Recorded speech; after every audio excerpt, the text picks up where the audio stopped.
Доброе утро, народ Божий, всем Божьих побед и благословений. Мы продолжаем говорить о христианских стандартах в нашей жизни. Сегодня хочу поделиться с вами на этот день коротко вот такой мыслью. Исполнить волю Божью и одновременно угодить людям, угождать людям то, что им нравится, чтобы они слышали. Это не получится, так говорит Слово Божье.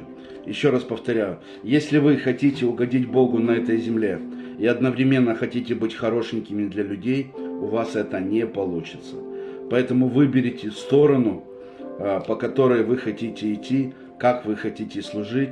И, естественно, исходя из этого, и будут результаты вашей жизни, вашего будущего, вашего служения видны. Поэтому мы делаем акцент в первую очередь на то, что угодно Иисусу Христу.